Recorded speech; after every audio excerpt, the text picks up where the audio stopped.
Shalom saudara-saudara yang dikasihi Tuhan. Siapakah di antara kamu yang bijak dan berbudi? Baiklah ia dengan cara hidup yang baik, menyatakan perbuatannya oleh hikmat yang lahir dari kelemah lembutan. Salam jumpa dalam program Tuhan adalah Gembalaku. Saudara, setelah masa apartheid yang melanda Afrika Selatan di tahun 1900-an yang lampau, ada sebuah komisi kebenaran dan rekonsiliasi yang memeriksa tindakan-tindakan kekerasan terhadap ras yang pernah terjadi. Kalau ada seseorang yang mengakui kejahatannya pada masa apartheid itu, maka ia tidak akan diadili dan dihukum. Dalam pemeriksaan komisi tersebut, ada seseorang polisi berkulit putih yang bernama Van der Broek mengakui bahwa ia telah menembak seorang anak laki-laki berkulit hitam dan kemudian membakar jasad anak itu untuk menghapuskan bukti. 8 tahun kemudian, pria ini kembali lagi ke rumah yang sama. Kemudian ia menangkap suaminya atau ayahnya, dan istrinya dipaksa untuk menyaksikan suaminya itu diikat pada tumpuan kayu, diguyur oleh bensin ke tubuhnya, dan dibakar hidup-hidup. Dalam ruang pemeriksaan komisi tersebut, seorang perempuan lansia yang telah kehilangan suami dan anaknya ditanyakan oleh hakim, "Apa yang Anda inginkan dari Tuan Van der Broek?" Ibu itu menjawab, ia ingin supaya Van der Broek mengajak ibu itu pergi ke tempat di mana dulu mereka membakar suami dan anaknya itu, dan kemudian mengumpulkan abunya supaya ia dapat melakukan pemakaman yang layak. Tetapi menariknya, ibu ini melanjutkan sebuah permintaan tambahan. Ia berkata, "Tuan Van der Broek telah mengambil seluruh keluarga saya, dan saya masih memiliki banyak kasih yang ingin saya bagikan. 2 kali sebulan saya ingin dia datang ke kampung saya dan menghabiskan waktu 1 hari bersama saya agar saya dapat menjadi ibu baginya. Dan saya ingin Tuan Van der Broek tahu bahwa ia telah diampuni oleh Tuhan dan bahwa saya juga mengampuninya. Saya ingin memeluknya sehingga ia dapat mengetahui bahwa pengampunan saya ini sungguh-sungguh." Saudara, dalam keadaan terpuruk sekalipun, kita tetap dipanggil untuk memiliki kelemah lembutan terhadap semua orang. Mari saudara kita membaca Alkitab kita yang terambil dari Matius 26 ayat 47-56 yang berbunyi demikian. Waktu Yesus masih berbicara, datanglah Yudas, salah seorang dari ke-12 murid itu, dan bersama-sama dia serombongan besar orang yang membawa pedang dan pentung, disuruh oleh imam-imam kepala dan tua-tua bangsa Yahudi. Orang yang menyerahkan dia telah memberitahukan tanda ini kepada mereka. "Orang yang akan kucium, itulah dia. Tangkaplah dia." Dan segera ia maju mendapatkan Yesus dan berkata, "Salam Rabi," lalu mencium dia. Tetapi Yesus berkata kepadanya, "Hai teman, untuk itukah engkau datang?" Maka majulah mereka memegang Yesus dan menangkapnya. Tetapi seorang dari mereka yang menyertai Yesus mengulurkan tangannya, menghunus pedangnya, dan menetakkannya kepada hamba imam besar sehingga putus telinganya. Maka kata Yesus kepadanya, "Masukkan pedang itu kembali ke dalam sarungnya, sebab barang siapa menggunakan pedang akan binasa oleh pedang. Atau kau sangka bahwa aku tidak dapat berseru kepada Bapakku supaya ia segera mengirim lebih dari 12 pasukan malaikat membantu aku? Jika begitu, bagaimanakah akan digenapi yang tertulis dalam kitab suci yang mengatakan bahwa harus terjadi demikian?" Pada saat itu Yesus berkata kepada orang banyak, "Sangkamu aku ini penyamun? Maka kamu datang dengan lengkap dengan pedang dan pentung untuk menangkap aku? Padahal tiap-tiap hari aku duduk mengajar di bait Allah dan kamu tidak menangkap aku." Akan tetapi semuanya terjadi supaya genap yang ada tertulis dalam kitab nabi-nabi. Lalu semua murid itu meninggalkan dia dan melarikan diri. Saudara, kemarin kita menyaksikan bagaimana Yesus yang bergumul dengan kesengsaraan yang harus ia jalani, ia responi dengan ketaatan kepada Bapa. Dan hari ini kita melihat bahwa Yesus benar-benar menjalani ketaatannya. Yang menarik bagi kita, Yesus itu tidak pernah menjalani ketaatannya dengan bersungut-sungut, atau marah-marah, atau menghindari dan mengulur-mengulur waktu. Tapi ia sungguh-sungguh menjalani itu semua dengan lemah lembut. Saudara, kalau ada seseorang yang memfitnah kita atau mengkhianati kita, bagaimana respons kita? Biasanya kita mungkin akan marah atau mungkin kita akan menegur orang itu dengan sangat keras. Atau bisa jadi juga saudara-saudara tipe yang memendam, yang bisa jadi lebih banyak diam atau menangis. Tapi siapa di antara kita yang bisa terima kalau kita difitnah atau dikhianati? Pasti tidak suka, bukan? Tapi Yesus ketika ia mengalami pengkhianatan dan pemfitnahan, dia meresponinya dengan lemah lembut. Mari kita selidiki bagian per bagian yang menunjukkannya.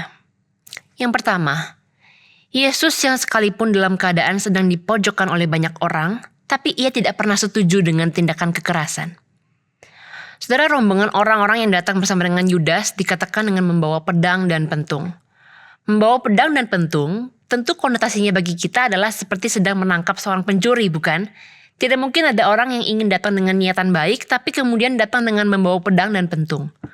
Oleh karena itulah Yesus mengatakan di ayat 55, "Sangkamu aku ini penyamun, maka kamu datang lengkap dengan pedang dan pentung untuk menangkap aku?"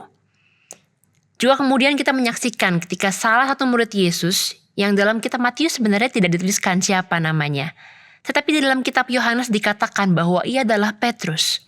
Petrus memotong telinga dari salah seorang hamba imam besar. Menyaksikan peristiwa ini, Yesus bukannya setuju dengan tindakan Petrus, melainkan Yesus memerintahkan Petrus untuk kembali memasukkan pedangnya ke sarungnya. Bahkan Yesus menambahkan, ia sangat bisa untuk memanggil lebih dari 12 pasukan malaikat untuk melepaskan dia saat itu. Saudara, satu pasukan di sini merujuk pada jumlah sebesar 6.000 malaikat. Artinya kalau dia panggil lebih dari 12 pasukan, maka sebanyak lebih dari 72.000 malaikat. Tapi Yesus memilih untuk tidak memanggilnya, meskipun Tuhan bisa. Karena Yesus tetap memilih untuk menggenapi apa yang telah tertulis dalam kitab suci. Itu yang pertama. Yang kedua, Yesus meresponi tindakan Yudas itu bukan dengan kemarahan atau kecaman, tetapi dengan kelemah lembutan. Saudara, yang Yesus alami adalah pengkhianatan oleh muridnya sendiri. Saya tidak tahu apakah saudara pernah mengalami dikhianati oleh orang terdekat saudara apa tidak. Tapi saya yakin perasaan dikhianati oleh orang yang selama ini begitu dekat dengan kita pasti adalah sebuah pengalaman yang begitu buruk. Tapi setelah Yesus dicium oleh Yudas, disapa dengan salam Rabi oleh Yudas, Yesus hanya menjawabnya dengan, "Hai teman, untuk itukah engkau datang?" Yesus masih tetap memanggil Yudas dengan sebutan teman, yang dalam bahasa aslinya diterjemahkan sebagai companion atau teman dalam satu kelompok. Panggilan ini bukanlah sebuah panggilan intimidasi, tetapi adalah sebuah panggilan rahmat. Saudara, di akhir dari perikop yang kita baca dikatakan bahwa pada akhirnya murid Yesus semua meninggalkan Yesus melarikan diri. Dan sebagai manusia, Yesus benar-benar sendirian, dikhianati, diperlakukan seperti seorang penjahat untuk seseorang yang bahkan tidak pernah ia lakukan.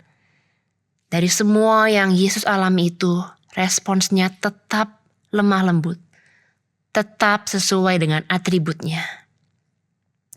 Saudara, bukankah kelemah lembutan Yesus itu benar-benar melampaui akal kita? Tidak ada seorang pun yang lemah lembutnya seperti Yesus. Yesus tidak pernah memperlakukan orang lain dengan buruk hanya karena ia diperlakukan dengan buruk oleh orang lain. Tetapi Yesus menghadapinya dengan kelemah lembutan dan Yesus tetap mengasihi mereka. Saudara, menjadi lemah lembut itu bagaikan seekor kuda yang memiliki otot yang kuat, lari yang kencang, dan tenaga yang besar, tetapi dijinakkan. Jadi meskipun kekuatan kudanya ini sangat besar, tetapi ia tunduk pada kendali tuannya. Dan meskipun dalam bahasa Indonesia, kata kelemah lembutan itu ada kata lemahnya di sana, tapi bukan berarti menjadi lemah lembut artinya menjadi lemah. Tapi artinya ada kekuatan yang terkendali. Kita bisa untuk marah, kita bisa untuk meresponi dengan kasar. Tapi dengan kelemah lembutan, kita memilih untuk tidak melakukannya. Saudara, hari ini melalui perikop yang kita baca, melalui firman Tuhan yang kita dengarkan, kelemah lembutan Yesus itu bukanlah menjadi sebuah kisah angan-angan yang jauh dari kita. Tapi kelemah lembutan Yesus adalah sebuah fakta yang Allah kita miliki. Ialah Allah yang begitu lemah lembut. Itu adalah Allah kita, Allah yang mengasihi kita. Yesus mengundang kita untuk turut meneladani Dia, mengikuti jejaknya, belajar untuk menjadi lemah lembut, sama seperti Yesus begitu lemah lembut. Mari kita berdoa. Ya Tuhan, kami berterima kasih untuk firman-Mu hari ini, bahwa di tengah-tengah Engkau dikhianati, Engkau tidak pernah menyetujui kekerasan. Engkau juga tidak pernah membalas kejahatan orang dengan kejahatan. Melainkan Engkau tetap berperilaku dan bersikap sesuai dengan atribut-Mu, yaitu adalah Allah yang lemah lembut. Tuhan, mungkin sebagian dari kami, ada bagian-bagian dalam hidup kami yang seringkali masih bergumul dengan kelemah lembutan. Seringkali jikalau ada orang yang membuat kami ingin marah, membuat kami ingin membalas, membuat kami ingin berkata kasar, seringkali kami kehilangan kendali. Tapi Tuhan, firman-Mu hari ini kembali mengingatkan kami bahwa kami harus memiliki kekuatan yang terkendali, sehingga kami boleh menghasilkan kelemah lembutan. Namun kami tahu bahwa perjalanan ini tidak mudah. Oleh karena itu kami terus memohon pertolongan Roh-Mu yang terus memampukan hidup kami, agar kami boleh hidup dengan penuh kelemah lembutan, bersikap dengan lemah lembut, sama seperti Allah kami adalah Allah yang lemah lembut. Tolong setiap kami ya Tuhan, inilah doa kami, dalam nama Tuhan Yesus kami berdoa dan mengucap syukur.